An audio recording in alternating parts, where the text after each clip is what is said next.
Plume FM déploie son studio hors des murs au Transfo à Saint-Nicolas de Redon dans le cadre des rencontres du Marais, co-organisées par Terlieu et les Hydrophiles, un événement soutenu par la région Bretagne dans le cadre de la restitution de l'Atlas des usages des marais de Vilaine. Vous écoutez J'irai m'instruire chez vous, nous sommes le samedi 23 septembre et avec Anne, nous continuons de suivre le fil de l'eau et nous vous embarquons dans ce prochain sujet autour de la question de l'eau que l'on boit. Bonjour Anne. Bonjour Mathieu, et oui, nous sommes toujours au bord de la Vilaine, sur le site du Transfo. Et nous avons remonté le cours de l'eau jusqu'à l'embouchure du fleuve Vilaine ce matin où se trouve le barrage d'Arzal et la zone de captage d'eau potable de Ferrel. Et nous vous proposons maintenant de regarder de plus près ce sujet de l'eau potable, en nous demandant si chacun de nous en est responsable. Alors pour cela, nous allons faire un focus sur les groupements d'eau autonomes que de nombreux auditeurs et auditrices vont certainement découvrir. Avant d'entrer dans le vif du sujet, je vous présente nos 3 invités. Alors, nous avons j'ai auprès de moi Monsieur Régis de Barmont, qui dirige avec sa femme une exploitation agricole à Fégréac, en Loire-Atlantique, avec un cheptel de 250 animaux sur 170 hectares, dont 85 hectares de terre de marais. Votre exploitation a été primée sur le thème des pratiques agroécologiques, mais vous en direz peut-être un peu plus, je synthétise.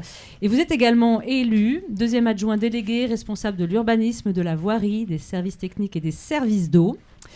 Et puis vous êtes utilisateur d'un groupement d'eau autonome. Donc vous êtes bien placé pour parler de ce petit focus dont on va savoir un peu plus ce que c'est tout à l'heure. Notre 2e invité, Emmanuelle Hélier. Bonjour. Vous êtes géographe au CNRS et enseignante-chercheuse à Rennes 2 en aménagement de l'espace et urbanisme. Et vous êtes également directrice de thèse, dont celle de Léna d'Aquila, qui ne pouvait pas être parmi nous, puisqu'elle est en pleine rédaction de sa thèse, qui concerne justement les groupements d'eau autonomes. On va en savoir encore un peu plus. Je sens que les auditeurs et les spectateurs sont complètement impatients d'en savoir plus.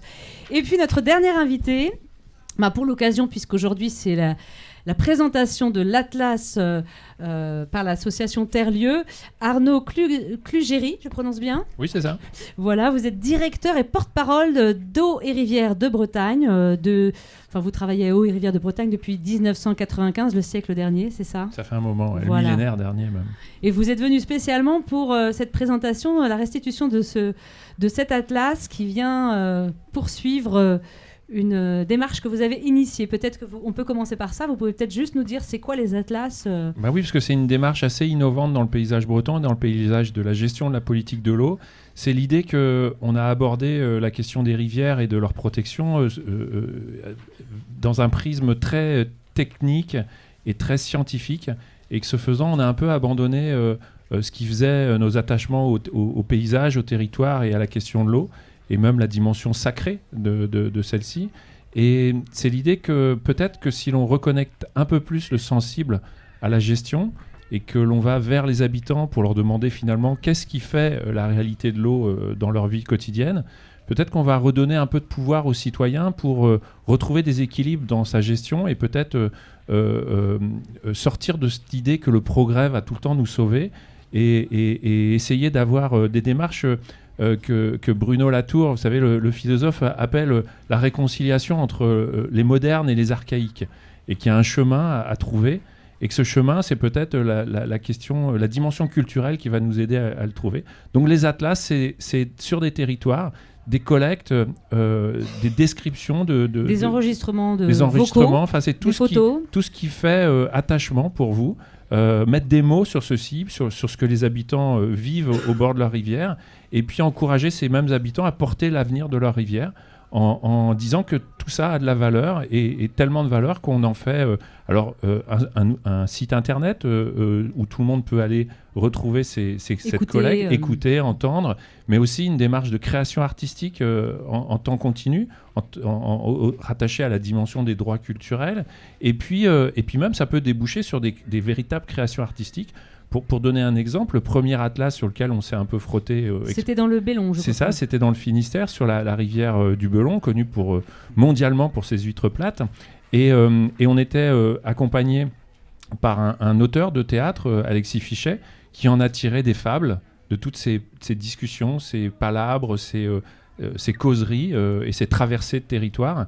Et je vous invite à aller lire les fables du Belon aux éditions Apogée. Vous verrez que c'est d'une puissance assez phénoménale. Ça dit les choses qui sont les mots savants de l'écologie, mais au travers d'une démarche artistique qui nous montre que la question de la gestion de la nature et de l'environnement, elle doit aussi embarquer la dimension culturelle et sensible. Alors oui, et puis cet atlas, on mettra l'adresse internet sur le site de Plume FM, bien sûr. En tous les cas, cet après-midi, il est continué dans le cadre d'une cartopartie.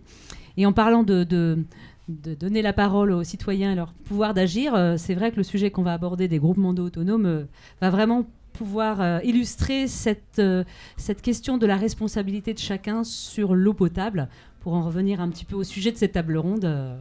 Merci en tous les cas de cette présentation de l'Atlas.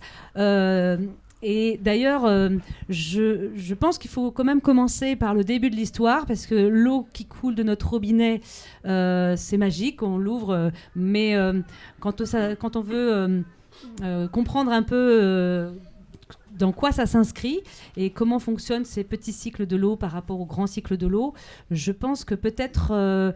Emmanuel Hélier, vous pouvez peut-être nous éclaircir un peu ce contexte général d'où vient l'eau que l'on boit. Alors oui, je pense qu'il faut revenir effectivement au grand cycle.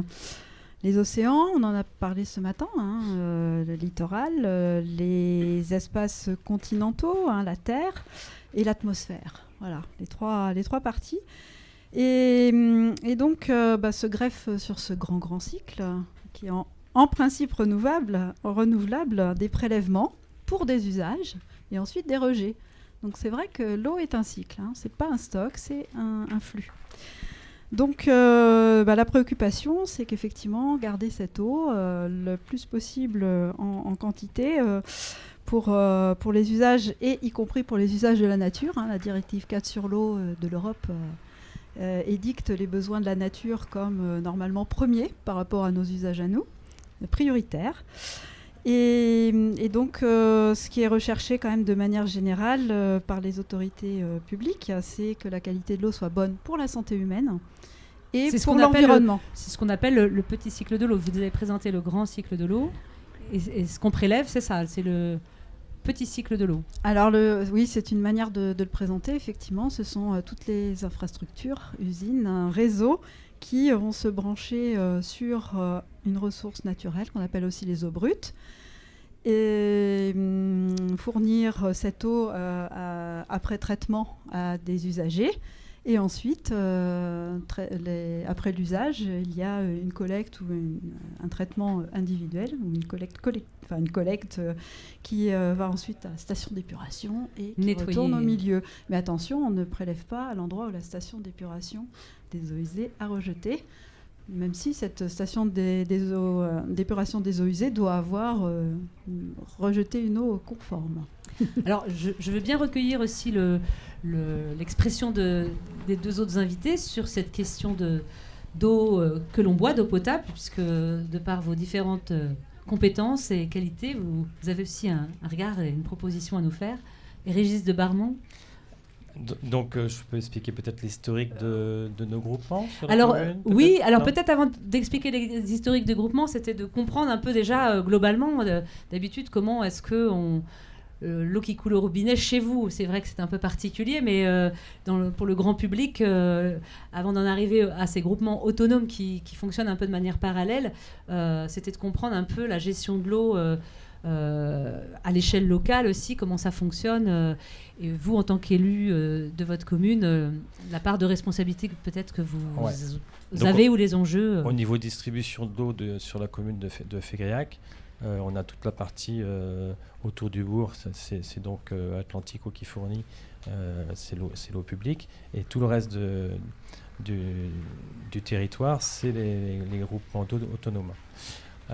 Sur la commune de Fégréac, on a 4500 hectares de terrain, et sur les 4500 hectares, il y a 1000 hectares de marais. Donc on a effectivement beaucoup d'eau sur le territoire, aussi bien au niveau de l'étang Homais, du canal, de la Vilaine, et puis gestion des marais. Donc effectivement, l'eau est vraiment bien présente sur la commune.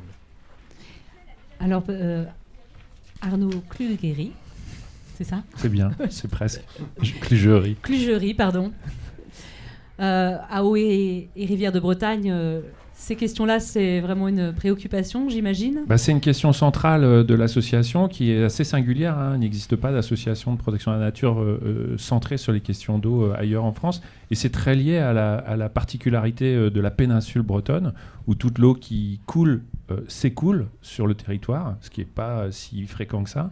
Et aussi avec une autre particularité très forte, c'est que à peu près 80% de la population bretonne est alimentée par une eau brute qui est prélevée dans le réseau hydrographique superficiel, autrement les eaux de dit surface, les eaux de surface, autrement dit dans des rivières, et donc les 20% restants étant des eaux puisées de façon souterraine. Et c'est particulier aussi parce que c'est à peu près des proportions inverses sur le reste du territoire national. Ce qui fait que finalement, la vitesse à laquelle les eaux brutes, donc les eaux qui vont servir à la potabilisation, peuvent être touchées par des phénomènes de pollution est quasi immédiate.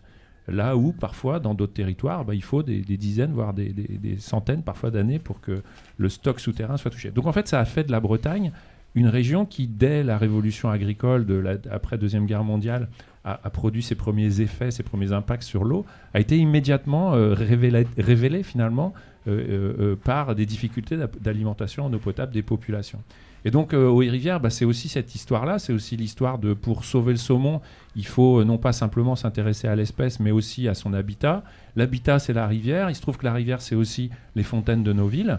Et donc, très vite, les militants associatifs ont mis le doigt dans le petit cycle de l'eau, tout en se rendant compte que pour gérer le petit cycle de l'eau, il ne fallait pas avoir des œillères, il allait falloir s'intéresser à l'ensemble du cycle, et vous vous intéressez aux questions d'aménagement du territoire, de l'économie du territoire. L'économie du territoire étant en plein boom dans les années 70 et complètement liée à la spécialisation de l'agriculture et de l'élevage en Bretagne, vous vous retrouvez en 2023 avec une association qui est au cœur des problématiques de l'économie agricole, tant sur la question des marées vertes que sur la question des pesticides ou la question de l'alimentation des populations à partir de cette eau dégradée. Alors, peut-être important aussi de revenir sur l'histoire de cette eau potable, puisque à partir de quand réellement en Bretagne, finalement, on a eu de l'eau au robinet. Moi, j'avais encore une grand-mère qui devait aller au puits. Donc, ça a été une révolution, j'imagine. Mais de quand est née finalement cette habitude qu'on a prise aussi d'avoir de l'eau potable, entre guillemets, au robinet? C'est né quand tous ces réseaux et cet approvisionnement? Alors, je ne suis pas un historien de la question de l'eau potable. Peut-être vous le savez. Je crois qu'Emmanuel Hélier va pouvoir vous répondre. Dans les grandes villes en France, c'est fin 19e et puis début 20e que se met en place. Dans les grandes villes. La grande ville, voilà. À Paris, c'est entre 1850 et 1880. À Rennes aussi, les égouts également sont construits à cette époque-là, mais les égouts débouchent directement dans l'eau, ou alors les eaux usées sont épandues sur des espaces agricoles. Donc on a quand même un urbanisme des réseaux qui se met en place en même temps que la révolution industrielle et la forte urbanisation. Mais dans les espaces ruraux, effectivement, jusque dans les années 1970, il n'y a pas forcément de réseau d'eau. Il faut la construction des syndicats intercommunaux, sous l'égide également des ingénieurs d'État, eaux et forêts et des directions départementales, pour que se mettent en place ces réseaux-là, financés par une taxe, le FNDAE. Donc il y a toute une mise en place après-guerre, effectivement, en milieu rural. Alors, je crois que du coup, on va pouvoir quand même expliquer le contexte des créations de groupements d'eau, parce que justement, je pense que Régis de Barmont, c'est vraiment cette époque-là, en milieu rural, où cette histoire est née, quoi. Peut-être que... Alors, vous allez pouvoir nous raconter le début de l'histoire. Tout à fait. Sur la commune de Féguéac, il y a vraiment une particularité. Il faut se remettre un peu dans le contexte du moment. Comme vous le disiez, quelle époque, alors dans les années 65-70. Donc à la campagne, il n'y avait toujours pas d'eau. Voilà. Et donc effectivement tout le monde s'approvisionnait dans les puits de village ou dans les puits privés. Et donc voilà, donc c'était vraiment archaïque. Et sur notre commune, effectivement, le maire de l'époque, monsieur Jean-Luc Dresnay, qui était également à l'époque conseiller général. Oui, on en a parlé ce matin Qui dans le était- cadre du barrage d'Arzal. Et également président du conseil général, qui est à l'origine du pont de Saint-Nazaire, du barrage d'Arzal, du premier remembrement de Fégrec qui a été un peu compliqué. Voilà. Et donc, il a eu l'idée, donc, avec ses élus, de créer des groupements autonomes privés de villages, puisque sur la commune de Fégréac, qui est assez vallonnée, où il y a beaucoup d'eau, comme je le disais tout à l'heure, il y a beaucoup de sources, beaucoup de sources de surface.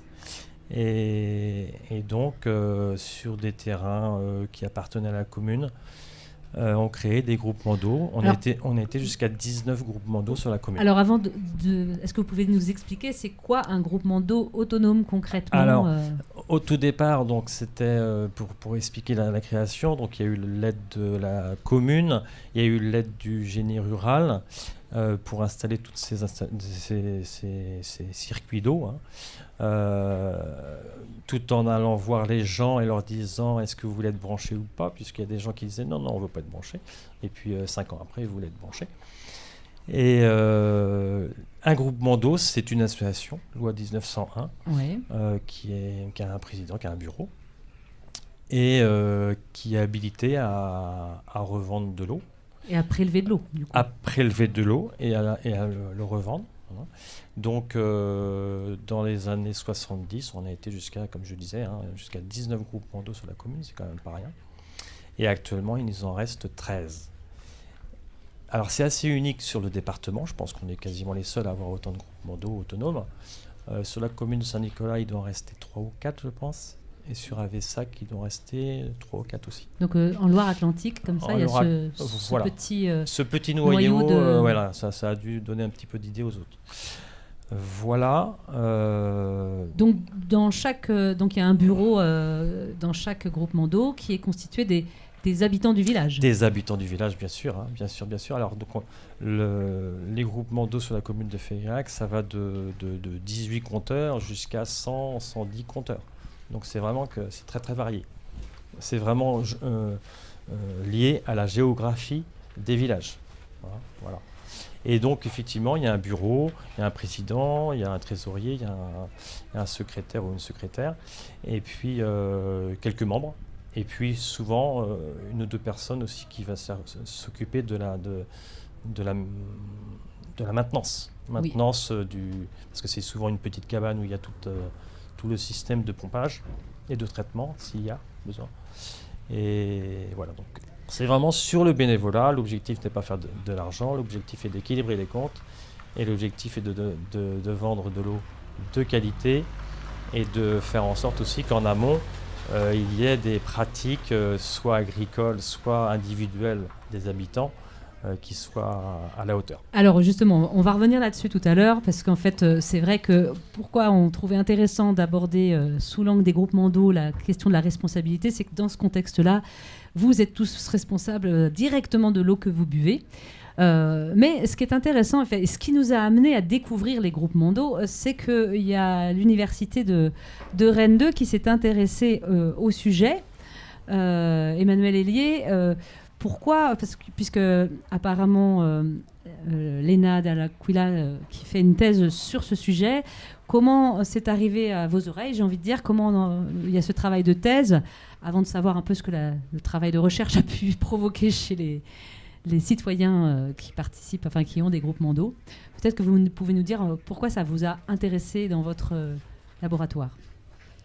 Oui, alors ce qui nous intéresse beaucoup dans ce sujet, c'est la dimension sociale de cette réalisation, de cette organisation finalement. Techniquement, c'est un réseau. C'est un réseau, certes, on pourrait l'appeler décentralisé par rapport aux autres grands réseaux de distribution d'eau, mais c'est un réseau auto-organisé quand même, assez peu connu des autorités. Il n'y a pas de base de données nationale sur cette question des petits groupements d'eau. Invisible du grand public. Et dans un contexte où aussi, du point de vue environnemental, La question du rapport à l'eau est prégnante.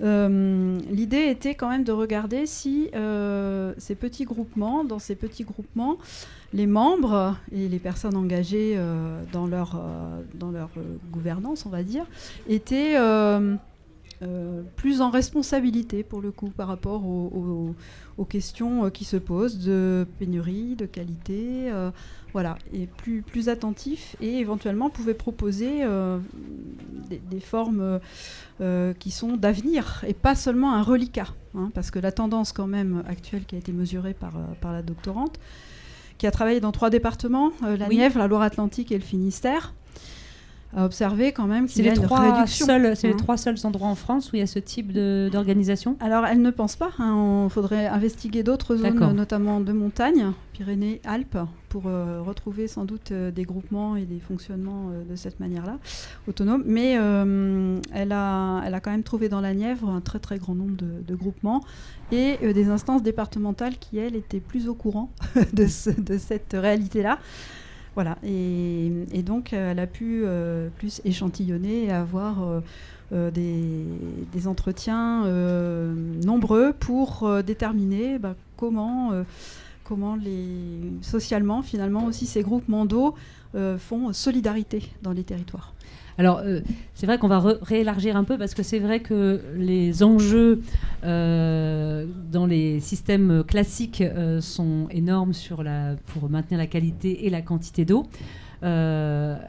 Et après, on va pouvoir illustrer concrètement sur le terrain ce que ça donne avec la gestion d'un groupement d'eau. Mais c'est vrai que plus largement, ces problématiques que peuvent rencontrer à la petite échelle comme ça un groupement de citoyens. Vous, à Haut-et-Vilaine aussi, c'est une préoccupation voilà, je tends un peu une perche à... je souris parce que depuis tout à l'heure, il y a beaucoup de confusion entre Haut-et-Rivière de Bretagne et Haut-et-Vilaine. Pardon. Évidemment, oui, mais c'est pas grave du tout, ça me fait juste sourire. Non, en fait, la question que vous posez, et d'ailleurs le sujet que vous mettez à l'ordre du jour m'intéresse énormément parce que ce qu'on n'a pas raconté dans l'histoire, c'est que la pollution se développant en Bretagne, les questions de dépollution, de produire de l'eau potable ont été des questions centrales. Il y avait 2 options possibles. Soit on se réconciliait avec la nature et finalement on retrouvait une eau brute de qualité et il n'y avait pas besoin d'investir dans les systèmes de traitement complexes. Soit on laissait un peu partir la question des eaux brutes et là il allait falloir investir dans la technologie et développer des moyens pour produire l'eau potable. Bon, vous savez ce qu'il en est advenu.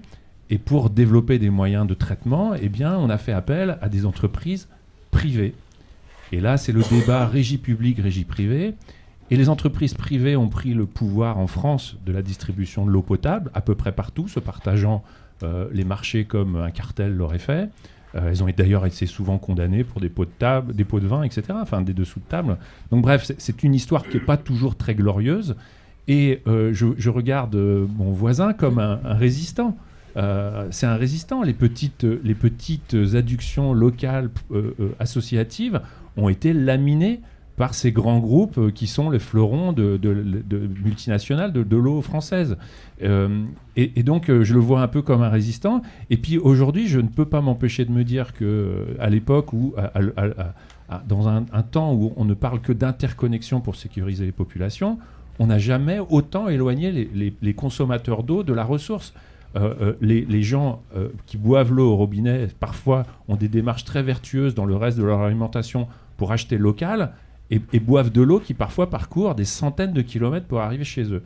Donc, en matière de dépossession du citoyen de sa responsabilité et de sa capacité à agir sur son environnement, on ne fait pas pire que l'eau. Et donc, je redis, les groupements locaux sont un reliquat qui est sans doute... quelque chose qui pourrait être une vision d'avenir sur la reconnexion du consommateur avec le premier bien alimentaire qu'est l'eau, quoi. Et donc voilà, ça c'est le regard que je porte sur ces groupements d'eau que je connais en Finistère aussi également. Alors, on peut aussi amener une autre question, celle de la privatisation, en tout cas du partage des ressources naturelles et de son coût, puisque là, c'est ce que vous soulignez quelque part. On n'a plus cette maîtrise en tant que citoyen non plus. Je veux dire, on y est. Ici, on a une association, c'est une entreprise privée à but non lucratif. Alors, c'est vraiment ce qui a tué le modèle de distribution d'eau, c'est-à-dire que des scandales, le Vivendi, Jean-Marie Messier, ceux qui sont un peu d'âge, en fait, il y a eu une énorme escroquerie d'organiser. On a volé dans les poches des consommateurs d'eau. Et donc, ici, on n'est pas du tout, on est sur un système privé, mais qui est à but non lucratif. Donc, on a retrouvé finalement une forme de vertu, comme on le retrouve un petit peu dans les sociétés publiques locales, qui sont en train de prendre petit à petit la place des contrats privés. Peut-être que notre Annie nous en dira un mot d'ailleurs.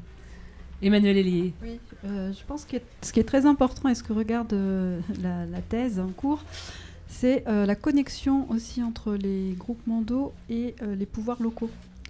Et c'est vrai que votre double casquette, finalement, M. Bonneau-Barmont, même triple avec le fait que vous êtes agriculteur, mais élu et aussi engagé dans un groupement d'eau, fait qu'il y a une connexion avec la politique publique, qui n'est pas toujours aisée, puisque ça vous amène aussi à prendre parfois des décisions de restriction d'urbanisme par rapport à la disponibilité de l'eau.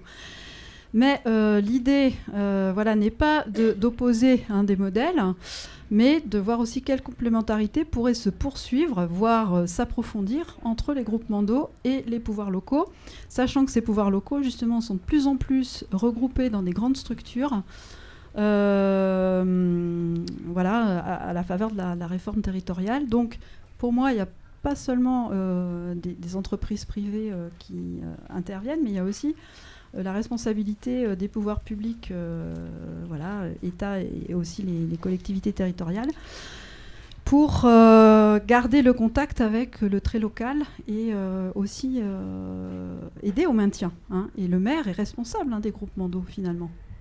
Tout à fait. Oui, Régis de Barmont, vous voulez réagir? Oui, parce que c'est vrai qu'il y a quelques années, les groupements d'eau se sont sentis un petit peu avec une certaine pression au niveau de l'administration, au niveau de l'ARS, au niveau du syndicat aussi. Agence régionale de santé. Oui, c'est ce que j'allais. Voilà, excusez-moi. Parce qu'une pression au niveau de la qualité de l'eau, ce qui est normal, mais aussi une pression sur le coût des analyses. On a des coûts d'analyse qui sont identiques à d'autres grands distributeurs. Et c'est intenable pour certains groupements. Quand je vous disais tout à l'heure qu'il y a des groupements à 23 adhérents, à 23 compteurs et d'autres à 108, on n'a pas la même capacité de financement. Donc il y a eu ça. J'ai été très surpris, moi, en tant qu'élu, de recevoir certains élus un peu plus haut dans les sphères où on leur expliquait la particularité de la commune par rapport à nos groupements d'eau et par rapport à nos problèmes de défense incendie. Et ils nous rigolaient, ils ricanaient, et l'air de dire, mais vous êtes c'est fini votre affaire là. C'est ancestral, mettez-vous à l'eau publique. Donc je l'ai invité, bien sûr, d'une manière fictive, à venir à des réunions de groupement d'eau, et on va voir comment il va être reçu. Voilà. Donc c'est quand même une pression un petit peu difficile à vivre, mais on est quand même droit dans les baskets. Les groupements d'eau ont repris de la vigueur. Il y a de plus en plus de bénévoles qui s'intéressent, et des nouveaux habitants qui s'intéressent à ce genre de particularité. Et je trouve que nos 13 groupements d'eau qui se maintiennent ont, je pense, une longue vie si l'administration ne leur met pas des bâtons dans les roues. En termes de gestion, ça se passe comment? Est-ce que c'est pas trop lourd? Il n'y a pas trop de réunions? Je sais pas, en termes Alors, comme vous le disiez, donc le maire est responsable, ils sont responsables au niveau de la distribution de la qualité de l'eau, même si les groupements sont indépendants. Donc, bien sûr, le maire reçoit régulièrement les analyses et est averti quand il y a des problèmes d'analyse, disons des problèmes de qualité défectueuse, et revient vers les groupements pour indiquer qu'est-ce que vous allez mettre en place pour y remédier. Donc nous, bien sûr, le maire, moi-même, étant agriculteur, éleveur dans le secteur, ancien président pendant 10 ans d'un groupement d'eau, je suis très sensible à ça. Donc on a une volonté politique vraiment de maintenir nos groupements d'eau. Ça c'est clair. et on se battrait jusqu'au bout. Je veux dire, par là, c'est pas un frein pour des personnes qui souhaiteraient s'y investir, de se dire, oh là là, c'est quand même beaucoup de boulot, c'est de la réunion. Alors c'est vrai qu'en termes de responsabilité, le président distribue de l'eau, c'est une certaine responsabilité quand même, au niveau juridique. Mais non, en termes de réunion, non. Je veux dire, nous, on fait une réunion par an pour savoir un petit peu la santé des groupements, au niveau bénévolat, au niveau de la qualité de l'eau, au niveau du passage de l'été par rapport à la pénurie, c'est possible. Cette année pas trop, mais l'année dernière plus. Donc, et ils échangent, ce qui est bien, c'est qu'ils échangent entre eux, les combines qu'ils peuvent avoir, voilà, mutualisation des produits. Voilà. Alors, je pense qu'on va pouvoir évoquer aussi les problématiques quand on gère un groupement d'eau, mais je pense qu'on va faire une petite pause musicale. Anne. Petite pause Alors, musicale. En plus, c'est toi qui l'as choisi. Ouais. Tu peux nous l'introduire. Je vais vous la présenter parce que c'est un duo, Didier Sustrac et Odile Barlier, et le clip de leur duo a été filmé à Fégréac, à la Carrière, donc on ne pouvait pas ne pas faire une petite coupure musicale sans passer par la Carrière à Fégréac. Et quand même, il y a aussi un instrument particulier. Alors, il y a un instrument particulier, ce sont des flûtes à eau qu'on va entendre, donc... ce petit son de flûte, ce sont des boîtes de conserve qui résonnent dans l'eau. A tout de suite. Et voilà, on s'est promené dans l'Amazone de Fégréac à la Carrière et nous revenons au bord de la Vilaine avec nos 3 invités, Arnaud Clugéry, Emmanuel Hélier et Régis de Barmont, pour parler de la responsabilité de chacun sur l'eau potable.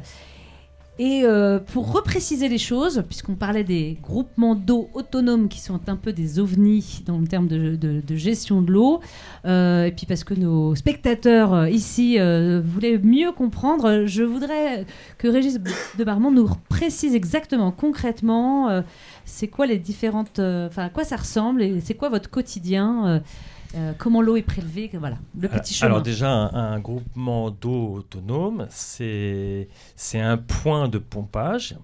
Un puits, par exemple ? Oui, c'est ça. Disons oui, on appelle ça une fontaine. Voilà, haute source, où il a été installé un petit local qui fait 5 mètres carrés, on va dire, et avec une réserve d'eau en dessous, 24 mètres cubes à peu près. Une réserve que vous construisez qui a été construite au démarrage des groupements d'eau. Dans les années 60, rappelons-le. 65, 70. Oui, voilà. Et ce qui s'est passé après, il y a une toile d'araignée qui s'est faite autour des villages avec... une toile d'araignée avec des tuyaux. Voilà. Non, mais c'est pour expliquer un petit peu ce qui s'est passé. Et donc, qui distribue vraiment au pied des maisons avec un compteur individuel, bien sûr. Compteur qui est à la charge du groupement et qui est renouvelé quand il ne marche plus. Et donc vous analysez les eaux. Alors, donc ce qui se passe, c'est que l'ARS nous surveille, si on veut, nous vérifie la qualité de l'eau avec des visites inopinées, à peu près 4 fois par an, avec une grosse analyse tous les 4 ans, qui coûte très cher. Et c'est vous qui la payez ? Voilà, chaque groupement la paye.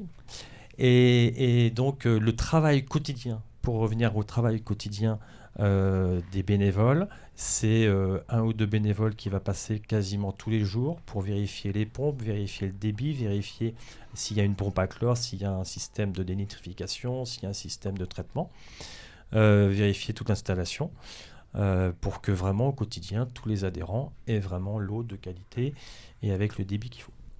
Voilà le travail quotidien. Souvent, le président passe... ça dépend du fonctionnement de chaque groupement, mais souvent, le président passe toutes les semaines. Il y a des réunions intermédiaires, 1 fois par trimestre, quelque chose comme ça, pour prendre des décisions précises. Et des fois, il y a des petits ennuis imprévus ? Il peut y avoir des ennuis imprévus, soit chez les adhérents, soit sur le réseau. Et ça, c'est un peu ce qui nous inquiète, c'est que les réseaux datent des années 65. Par endroits, ils vieillissent mal. D'autres endroits, ça va. Mais le problème, c'est que les groupements seront incapables de les refaire ou de les réparer ponctuellement, oui, mais de les refaire, ils seront incapables de le faire. Financièrement, c'est impossible. Donc c'est un petit peu l'inquiétude.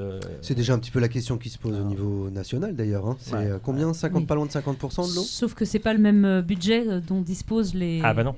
les groupements d'eau autonomes. C'est lié, c'est très lié aussi à la question de la politique du prix, parce que j'imagine que dans ces groupements, le prix payé par le consommateur est moindre. Ça veut dire que dans votre stratégie, vous avez pas, vous avez ou vous n'avez pas, c'est une question en fait. Intégrer la part de renouvellement des réseaux. Donc en fait, on a finalement on a la monnaie de sa pièce à un moment donné. Et c'est quand même une question aussi de durabilité de ce type de groupement. C'est que ça doit intégrer l'ensemble des prix et quand on intègre l'ensemble des prix, on doit intégrer la capacité de renouvellement. Enfin, je sais pas, peut-être c'est ces choses qui m'interrogent en tout cas. Tout à fait. Donc, pour revenir un peu au prix du mètre cube aux adhérents, ça va de 30 centimes du mètre cube jusqu'à 2 euros quelque chose. Mais la plupart du temps, c'est en dessous d'1 € le mètre cube. Donc, c'est quand même très intéressant pour les adhérents. Et c'est pour ça qu'ils sont assez contents que les tarifs n'augmentent pas. Parce que c'est quoi les tarifs nationaux c'est 2 euros quelque chose. Ouais, c'est ça. En fait, souvent, on paye un truc... Ah oui. Moi, je dirais que la moyenne nationale est plus proche de 4 € le mètre cube. 4 € le mètre cube, y compris l'assainissement collectif. Oui, d'accord. Voilà, c'est ça. Ce qu'on n'a pas Alors fini que là, le circuit de l'eau Voilà, encore. oui, on n'a pas l'assainissement d'assainissement collectif. Voilà. On est sur des assainissements individuels. Et est-ce que vous payez la redevance de l'agence de l'eau ? Non. Non plus, d'accord. Parce qu'en fait, 30% du prix de l'eau est le paiement d'une redevance. C'est une taxe invisible pour nous tous. Enfin, en tout cas, on la connaît peu. Et elle est redistribuée dans la lutte dans les moyens donnés aux collectivités, aux particuliers, aux entreprises qui investissent dans la lutte contre les pollutions. Donc là aussi, ce système permet d'échapper à l'engagement collectif au travers du paiement de la redevance. Une petite question dans le public, c'est de savoir un peu la quantité de prélèvements dans les groupements d'eau. Alors j'imagine ceux qui avaient 20 compteurs, c'est moins que 150, mais...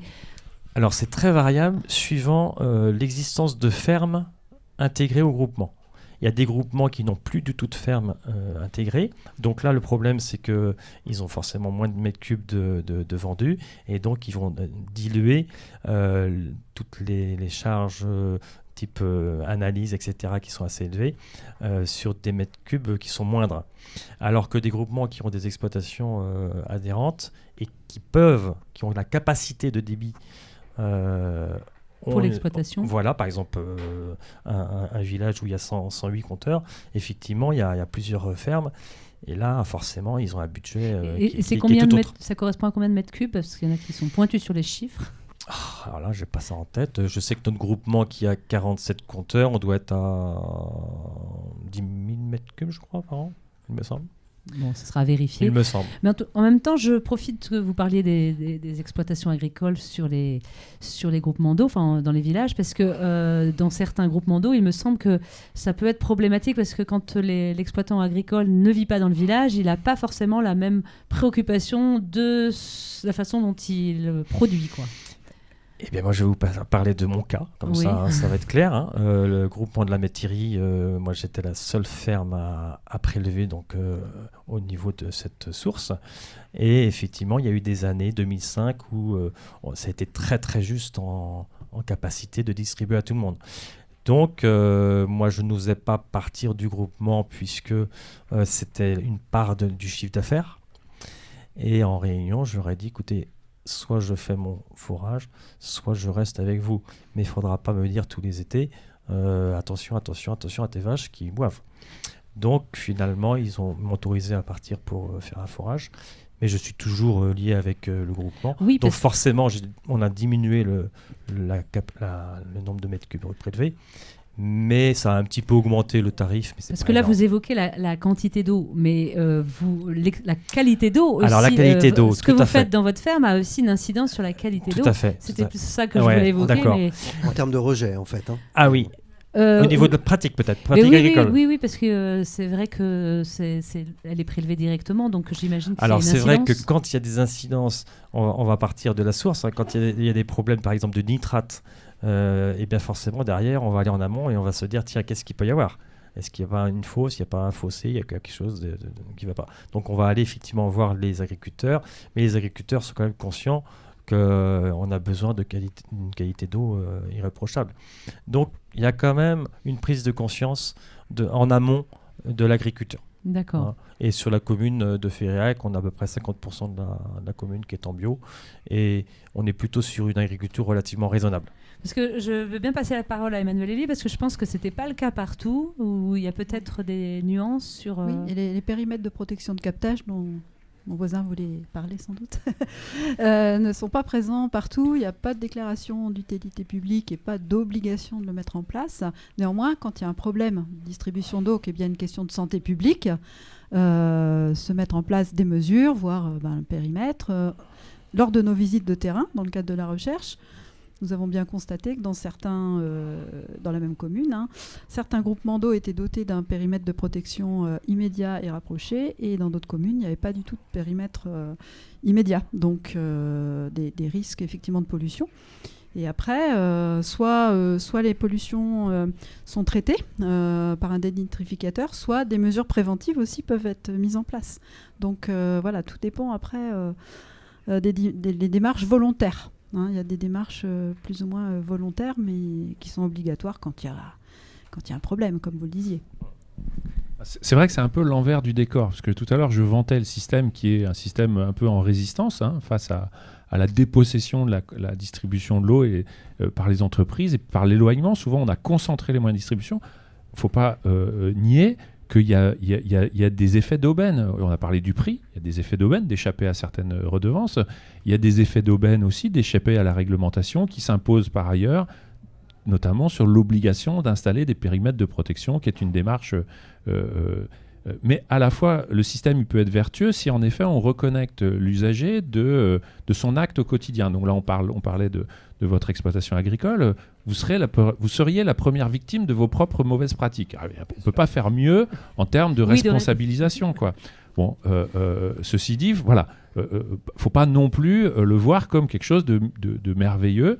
Parce que il faut être très... Enfin, moi, en tant que consommateur, si j'étais dans un groupement, je serais extrêmement vigilant, par exemple, sur les questions des molécules de pesticides. Parce que c'est pas la simple chloration qui va me protéger en cas de contamination. Et si dans le périmètre d'alimentation de ma fontaine, j'ai du maïs, j'ai du blé qui sont traités aux pesticides, je bois des pesticides. Enfin, c'est une évidence folle, quoi. Donc, faut pas, voilà, il faut, je pense, garder l'idée que c'est un bon exemple de relocalisation de l'eau, et c'est important parce que la vraie sécurisation de l'approvisionnement des populations, c'est pas les interconnexions, c'est l'eau de proximité. Toutes les communes qui ont abandonné leur captage communal au nom de la sécurité, eh bien c'est faux. Avec les événements climatiques qui arrivent, en fait, c'est l'eau de proximité qui sera la meilleure façon d'être résilient au long terme. Donc c'est un bon exemple en ce sens. Maintenant, ça ne dédouane pas de mettre en œuvre toutes les mesures qui doivent concourir à avoir de l'eau de qualité dans la nature, quoi. Vous pouvez peut-être repréciser justement pour nos auditeurs l'interconnexion que vous évoquez, donner des exemples concrets comme ce qui est en train de se faire peut-être sur... par rapport à la zone de captage de Férel. On est à Redon, donc on ne peut que parler du barrage d'Arzal, qui est devenu au fil du temps le point clé d'un territoire immense. Je pense qu'il y a des gens peut-être jusqu'à Saint-Nazaire qui ne se doutent pas qu'ils boivent de l'eau qui vient de Arzal. Et demain, ça sera à Rennes. Et demain, ça sera à Rennes. D'ailleurs, le projet d'aqueduc de la Vilaine est un projet qu'Eau et Rivières de Bretagne a attaqué au tribunal administratif, parce que c'est un non-sens, c'est-à-dire que c'est un anachronisme. C'est-à-dire qu'on passe beaucoup de temps à dire qu'on a fait des erreurs dans le passé, à vouloir faire du tout technologique. Aujourd'hui, la petite musique autour des solutions fondées sur la nature, elle commence à cheminer. Et là, on a un projet, on ne peut plus technologique, on ne peut plus technocratique, et qui va faire quoi ? Finalement, éloigner le Rennais de sa responsabilité en matière d'eau potable, puisque finalement, c'est les gens de l'aval qui vont devoir gérer tout ça. Et donc, c'est paradoxal parce que ce barrage et cette réserve d'eau, elle a dépossédé de leur responsabilité un certain nombre de communes. Et j'ai cru comprendre que le père fondateur du barrage d'Arzal est aussi le père fondateur Des groupements groupements à Fégréac. Et donc, j'aurais vraiment aimé rencontrer cette personne parce que le matin devant sa glace, ça devait être vraiment compliqué pour lui. C'est paradoxal, mais j'ai l'impression, moi, mon père m'en a parlé un petit peu de ça. L'idée du barrage d'Arzal, en tout cas de ce côté-là, c'était plus pour faire des cultures dans les marais de Vilaine. C'était ça l'idée, de faire un marais poitevin au niveau de la Vilaine, au niveau des marais de Vilaine. Alors juste aussi une question autour de ce qui va faire un lien entre la quantité et la qualité de l'eau, puisqu'on parle aussi des intrants et de la densité de ces intrants pour traiter l'eau. On a eu il y a quelques années, on a failli en tout cas passer près de la coupure l'eau du robinet parce que justement cette densité était mauvaise. C'est le grand bassin de l'Oust qui m'en avait informé il y a quelques années de ça. Comment ça se passe de votre côté? Est-ce que quantité et qualité sont liées? Est-ce que quand vous faites des prélèvements comme ça, et alors aussi qu'est-ce que vous recherchez dans ces prélèvements? Est-ce qu'ils sont équivalents à ceux qui sont réalisés au niveau national, du moins ceux que gère l'Agence régionale de santé? Alors ce qui est recherché par l'ARS dans les analyses, ça va être les coliformes, ça va être la présence de nitrate, ça va être qu'est-ce qu'il y a encore, je ne sais plus, différentes choses. Le fer, le manganèse, voilà. Ouais. On est sur des choses assez relativement basique finalement. Oui, d'accord. Tout à fait. Mais on est d'accord, alors là je m'adresse peut-être à Arnaud directement, qu'on ne trouve que ce que l'on cherche, et c'est peut-être aussi la limite financière lorsqu'on doit faire des analyses comme celle-ci. Oui, parce que typiquement les quelques 500 ou 600 molécules qui sont utilisées en phytopharmacie, comme certains aiment les appeler, elles ne sont pas recherchées, elles coûtent très très cher ces analyses-là. Donc j'imagine que c'est celle que vous faites tous les 4 ou 5 ans. Voilà, tous les 4 ans, effectivement, on a la grosse analyse qui nous fait peur parce que ça coûte entre 500 et 800 euros et qui recherche effectivement beaucoup de molécules. Voilà. Ceci dit, et le problème, c'est que quand on les reçoit, ces documents, on ne les comprend pas. En plus, ouais. Alors ceci dit, il y a un marqueur quand même qui est un marqueur agricole, qui est celui des nitrates. Dans un territoire où vous êtes touché par les nitrates, c'est que vous avez une agriculture qui n'est pas tout à fait en équilibre avec les milieux naturels, et que vous pouvez penser qu'il peut y avoir un cortège derrière de molécules phytopharmaceutiques. Donc c'est un bon indicateur si les nitrates sont corrects. C'est quelque chose qui doit nous mettre en alerte un peu quand même sur cette question-là. On a l'agriculture, mais on a aussi les assainissements autonomes qui ne sont pas toujours nickel en campagne. Et il y a encore un gros travail à faire sur certaines maisons. Après, sur les assainissements, c'est souvent des problèmes bactériens, bactériologiques. Moi, je ne peux pas m'empêcher de dire, il y a 3,5 millions d'habitants en Bretagne, on élève plus de 100 millions d'animaux. Et un porc, oui, c'est ça les enjeux. Donc la production, et c'est dans tous les débats sur les marées vertes, c'est la même chose. Toutes les études scientifiques montrent que, à part peut-être un petit peu moins sur le golfe du Morbihan, mais que en gros, pour la question des nitrates, plus de 90% des tonnages de nitrates qui arrivent à la mer ont pour origine l'élevage. Ça ne déresponsabilise pas les êtres humains, mais il y a des dizaines d'études et de confirmations là-dessus. C'est-à-dire que, et puis, je pense que tout le monde peut comprendre que 3,5 millions d'êtres vivants, comparé à plus de 100 millions d'êtres vivants, les uns ayant des stations d'épuration en partie pour dégrader leur matière organique, les autres des épandages sur les champs. En fait, ça ne fait pas débat, ça, l'origine des nitrates en Bretagne. En fait, je pense. C'est plutôt cette question de confiance, finalement. Tant qu'on a de l'eau au robinet, on ne se soucie pas, je défie qui que ce soit d'aller vérifier les analyses qui sont affichées obligatoirement en mairie, je crois. Est-ce qu'il y a une relative confiance, justement, par ces usagers, plus ou moins, en tout cas, que ça pourrait l'être auprès des réseaux? Moi, je voulais juste rétablir un petit peu au niveau de l'élevage, parce que l'élevage ou les cultures intensives, moi je vois chez moi, il y a de l'élevage, mais on n'a que du pâturage. Et le pâturage, c'est quand même un filtre extraordinaire, et c'est un capteur de CO2. Donc il ne faut pas non plus négliger l'élevage. Il n'y a pas n'importe il faut pas négliger. Je tire pas sur tout ce l'élevage. Je parle le porc, ok, mais bon, l'élevage de ruminants, élevé de la manière où on le fait. Vos prairies sont votre propre limite à votre développement d'élevage. Si vous n'avez pas, vous pourrez pas nourrir vos vaches si l'herbe produit pas. C'était juste pour établir un petit peu la chose, puisque moi je suis en amont de la source, donc c'est très important de faire et tous les adhérents dans la globalité disent Régis, continue comme ça, c'est bien. On voit bien que du coup la responsabilité individuelle dans ce genre de groupement d'eau autonome est élevée chez les citoyens qui consomment cette eau-là. J'ai envie de revenir justement sur cette recherche de l'Université de Rennes 2 qui s'était intéressée à ce sujet. Vous nous avez évoqué le sujet de recherche, mais pas forcément la porte d'entrée, pourquoi vous y êtes arrivé, pourquoi ce sujet vous a intéressé. Peut-être vous pouvez préciser comment c'est arrivé auprès de cette doctorante.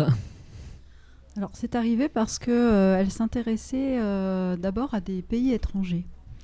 Elle avait d'abord commencé un terrain en Roumanie où l'adduction en eau, l'alimentation en eau des petits villages repose beaucoup sur des puits.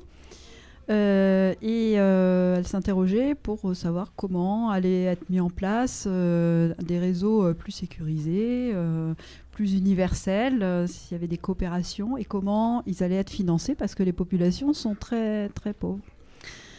Et finalement, de retour en France, elle avait obtenu assez peu de données et elle a enquêté assez rapidement sur ces petits réseaux d'eau marginaux.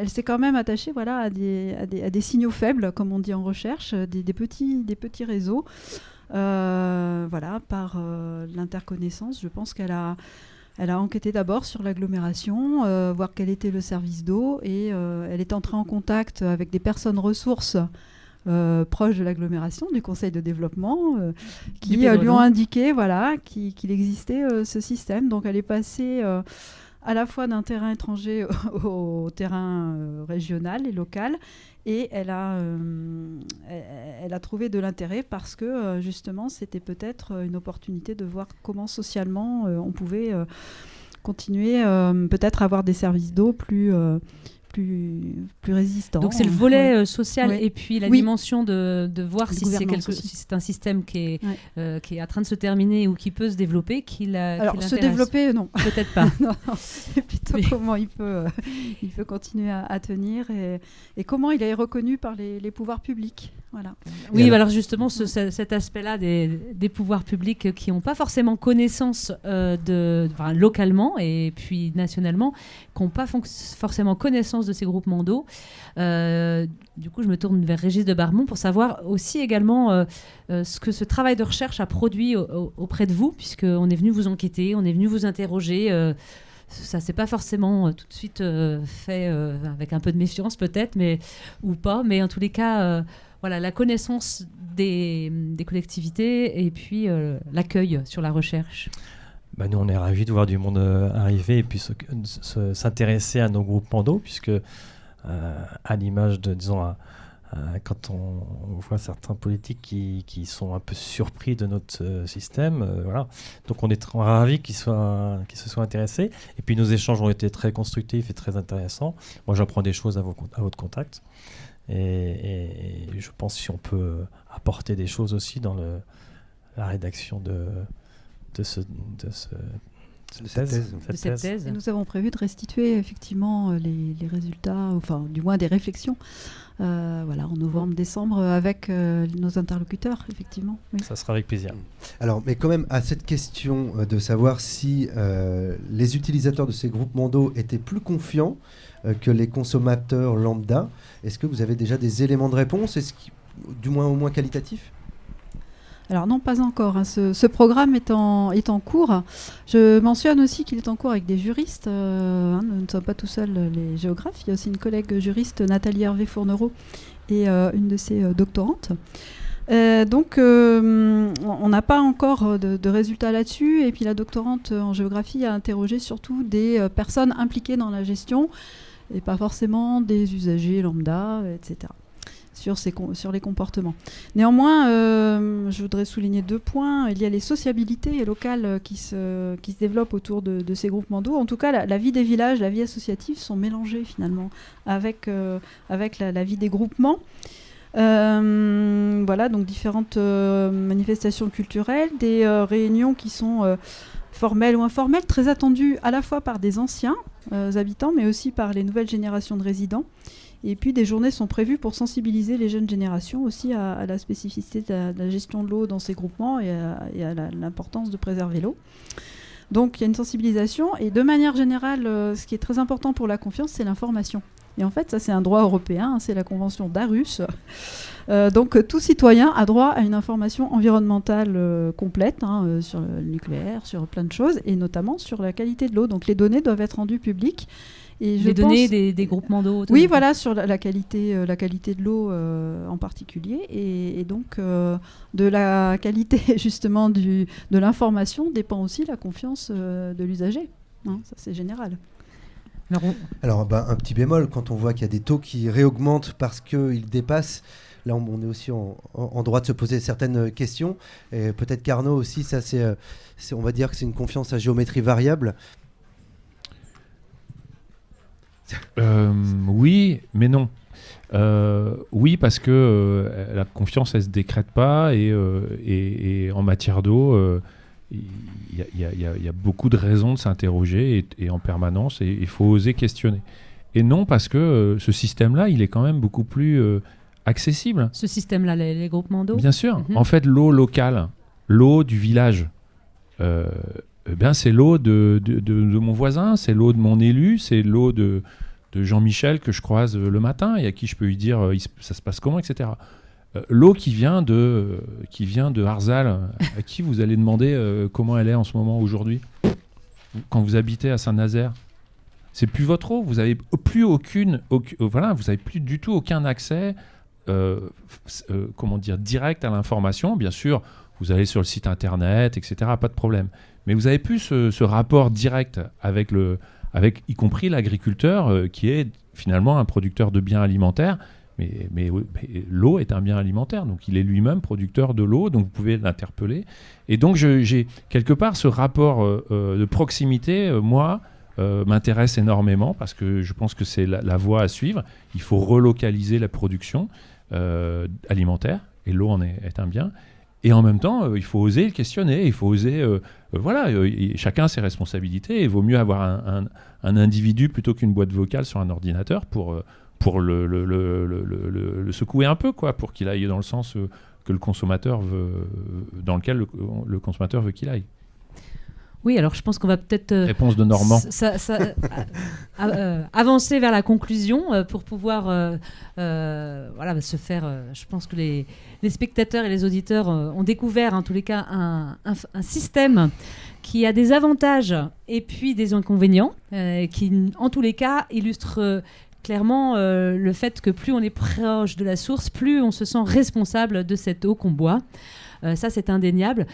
J'ai envie de proposer à chacun des invités de conclure en pouvant s'exprimer sur les aspects qui n'auront peut-être pas été évoqués et puis en conclusion aussi d'apporter son regard sur ces petits dispositifs un peu originaux qu'on a sur le Pays de Redon.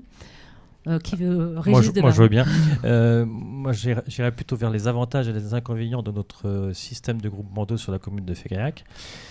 Les avantages, on l'a un petit peu dit, le lien social entre les adhérents, les bénévoles, et la responsabilité aussi de chacun par rapport à la consommation. On l'a vu en 2022, l'année dernière, où on a eu un été très sec et très chaud, et où on pouvait manquer d'eau. Et ça n'est pas arrivé. C'est pas arrivé, mais il faut reconnaître que les gens ont été très réglo. Ils n'ont pas arrosé leur jardin, ils n'ont pas lavé leur voiture, ils n'ont pas rempli les piscines. Ils ont vraiment été super. Très responsables. Super. Et nous, bien sûr, bénévoles, on surveillait tous les jours le puits pour voir s'il n'y a pas de fuite, des choses comme ça. Donc ça, c'est un avantage. L'autre avantage, c'est le prix, parce que finalement, nous, sur notre groupement, on est à 80 centimes le mètre cube. Et puis, je trouve que ça permet quand même, malgré tout, d'avoir en amont l'agriculture qui est quand même soucieuse de ne pas faire n'importe quoi. Et je maintiens l'élevage à sa place. Et non pas. Et je pense que s'il y a des cultures, c'est plus dramatique, surtout quand elles sont intensives. Et en tant qu'élu Et les inconvénients, je vais parler quand même des limites. Parce qu'au niveau limite, ça va être l'urbanisme, puisque l'urbanisme, Oui. si on ne peut pas recevoir d'autres constructions à cause du débit, ça pose problème au niveau du PLU.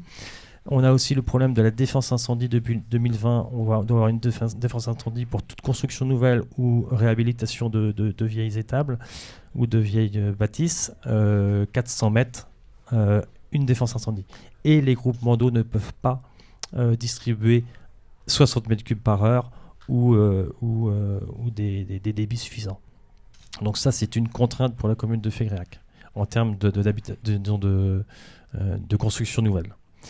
Il y a une autre contrainte aussi, parce que vous n'êtes pas raccordé si tous les gens qui aujourd'hui utilisent des groupements d'eau décidaient d'arrêter et de prendre de l'eau au service d'eau général, je crois que ce ne serait pas possible non plus. Ce serait pas compliqué. C'est-à-dire que Atlantico a une réserve financière au cas où on a un groupement qui flanche, qui lâche.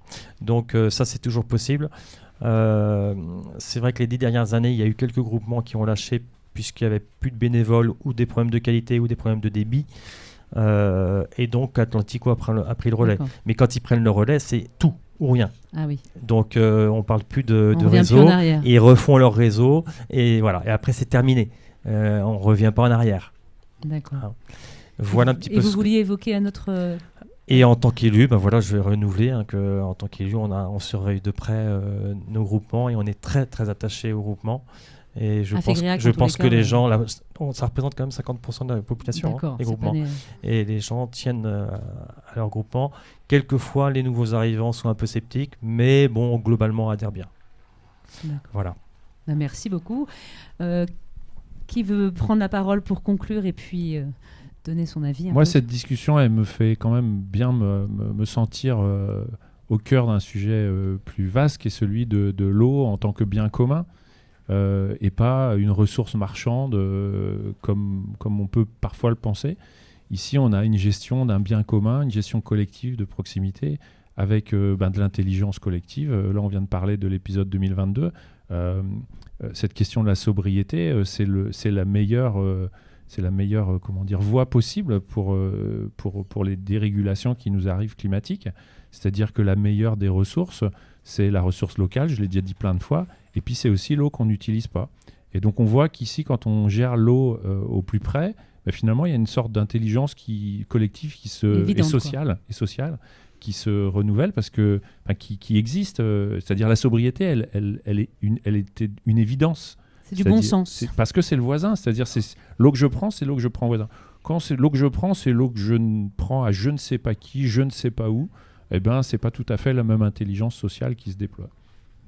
Emmanuel Hélier.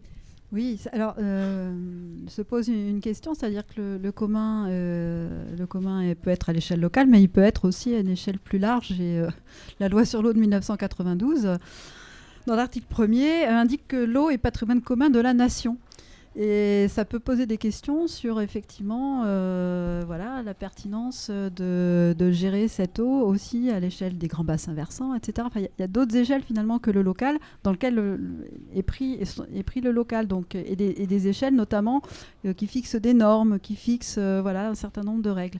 Ce qui fait que ce qui va être intéressant dans le sujet aussi, à la fin de la thèse, c'est de remonter, comme on dit en généralité, de remonter à d'autres échelles, voir effectivement qu'est-ce qui est possible pour les groupements, mais à l'aune quand même des échelles supérieures en fait. Hein. Et donc, s'il y a eu des interconnexions ou des grandes infrastructures, c'est aussi parce qu'il était estimé que le commun, mettre en commun une ressource, c'était entrer au secours, aller au secours aussi d'espaces qui étaient déficitaires en eau. Donc voilà, à quelle échelle se situe le commun, c'est pas seulement le local, je pense aussi. Ces groupements d'eau, vous leur voyez donc un avenir ? Vous leur espérez un avenir en tous les cas. Oui, tout à fait. Et je crois qu'il est dépendant aussi des dynamiques locales, parce que si on les trouve à Redon, c'est sans doute qu'il y a un terreau aussi. Pour les dynamiques locales, qui s'illustre aujourd'hui. Voilà, et des habitudes de travail ensemble de manière communautaire. Donc ça a donné les communautés de communes de manière plus institutionnelle, mais c'est sans doute aussi qu'il y a des appétences pour le travail collectif dans certains lieux comme ici. Alors moi je vais conclure, tu me le demandes pas Anne, mais ce qui est intéressant quand même dans je te le demande. Mathieu, maintenant je veux plus répondre. Voilà, l'esprit de contradiction.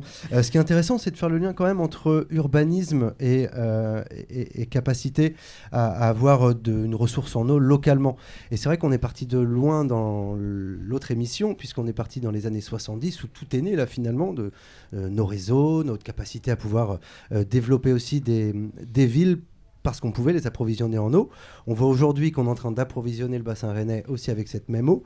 Et donc se poser la question finalement de lier l'urbanisme aux capacités qu'on peut avoir à approvisionner son bassin de population en eau au plus proche.